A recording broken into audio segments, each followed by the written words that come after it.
Hello mga kabibulab, isang magandang araw na naman po sa ating lahat. So, nandito ulit tayo ngayon sa laot, kasama ko si Eric.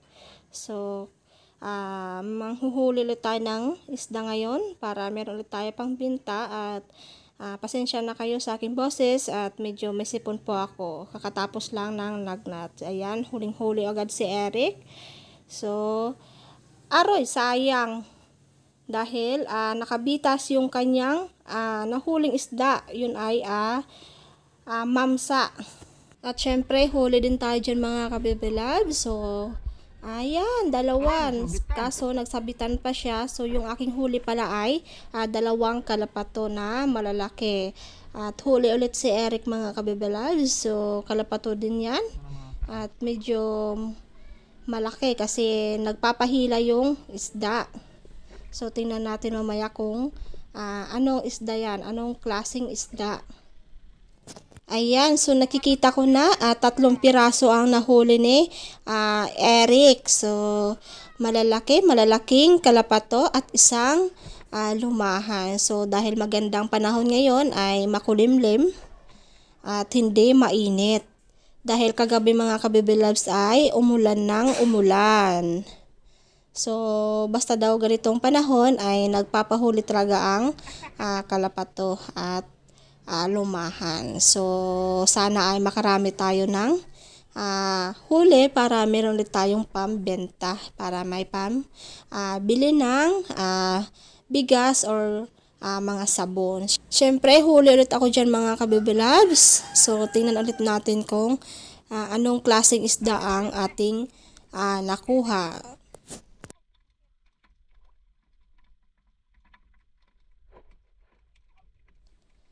At ayun mga kabibilabs, 2 piraso. So lumahan, apat. Puro lumahan yung aking nahuli, 4 piraso. Kaya lagi akong nagasama kay Eric mga kabibilabs kasi nakaka-addict talaga mga well, lalo't pahuli yung mga isda. So nakaka-excited talaga kapag kumakain sa kawel. At lalo na kapag marami ang kumakain. So nakaka-excite talaga. At syempre, huli ulit yan si Eric. Ayan, so tingnan ulit natin kung anong isda din ang kanyang huli. Syempre, nahulihan ulit ako. At lumahan yung sa akin ulit mga kabibilab. So, nakaalpas kay Eric ang kanyang huli.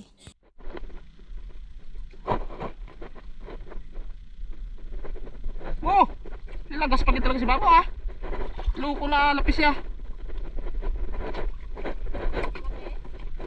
Ito na akong ginagawa. Nilagas pa si Babaw. Mantunok sobrang gusto.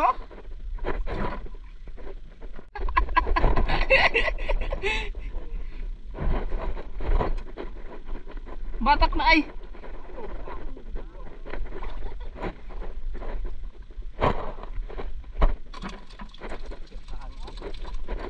Malalaki siguro? Ha? Kayo, ibid ka wala niya. Kaso kasunod na ba ito ya? Sa milog lang sa account. Dari mo gina ka na? Makmak eh.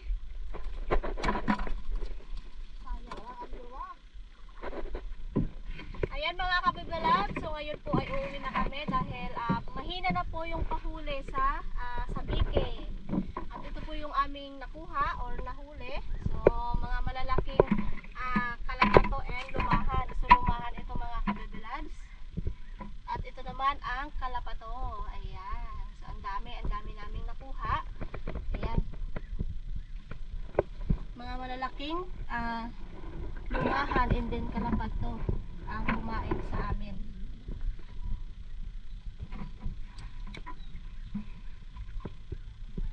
So ibenta lang po namin ito mga kabibilabs at para may pambili kami ng bigas. So ilagay natin sa timba.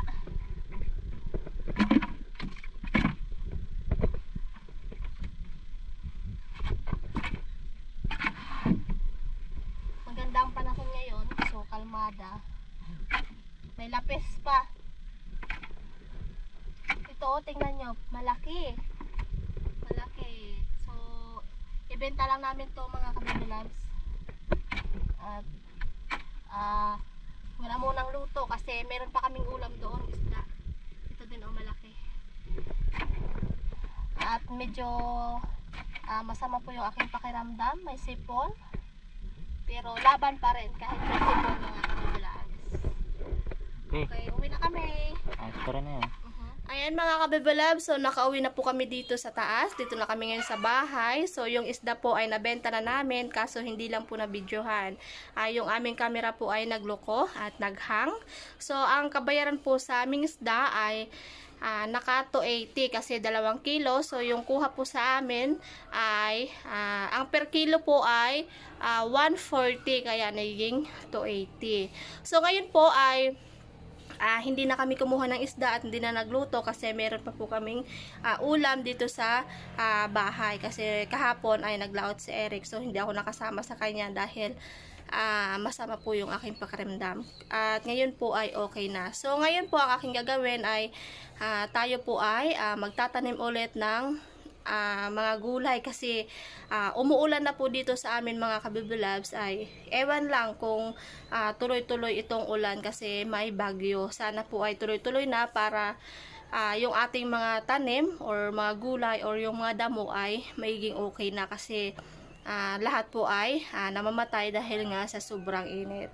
So binigyan ako ni Ate Mary ng okra. So itanim ko ito and then meron din po siyang binigay sa akin na hybrid na mais. So ito na yung time kasi umuulan na nga at itanim ko na ng mga kababy loves kasi yung okra natin ay may tubo na siya mga kababy loves. Ayan po, so ito po yung binigay sa akin ni Ate Mary na okra. So mayroon na siyang tubo or sibol. Ayan, sa amin kasi ito, pag may ganito ay, ang tawag ay tubo. Nagatubo na siya. Sa iba ay nagsisibol na. So itanim ko to mga kababy loves doon sa aking harapan. At meron din po siyang binigay sa aking mais na hybrid. Ayan, malagkit na hybrid.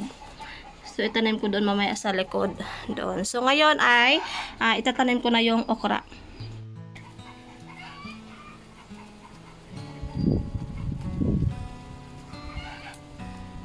Start na tayo magtanim ng ating okra. So, tig-iisa lang. Ayan. So, tig-iisa lang yung ating tanim.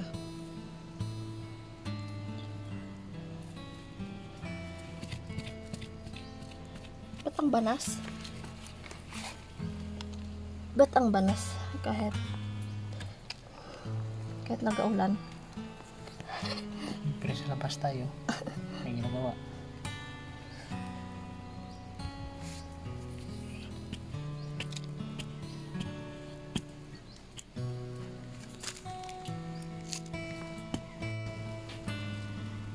Buhay na rin yung ating okra.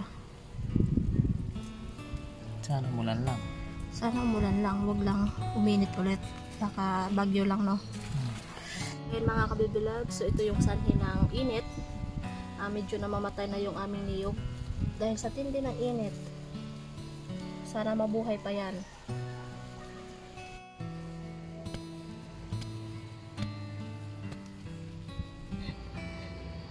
Sabi ko ano eh. Ha? Sabi ko ano eh. So ngayon naman po mga kababy love ay mais yung ating itatanim dito. So si Eric ang nagabungkan ng lupa.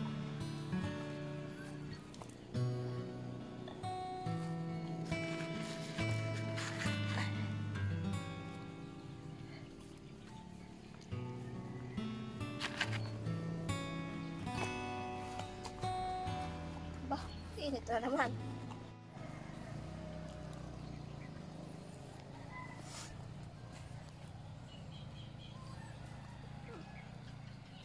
Ayun mga kababy love, so tapos na ako magtanim. Sana ay mabuhay at maani natin. So i-update ko lang po kayo kapag sumibol na yung ating mais and then yung ating okra. So, yun lang po mga kabibalabs. Sana ay tuloy-tuloy na po yung ating ulan ngayon para hindi na po mamatay yung ating mga tanim. At see you in another video ulit mga kabibalabs. Bye-bye!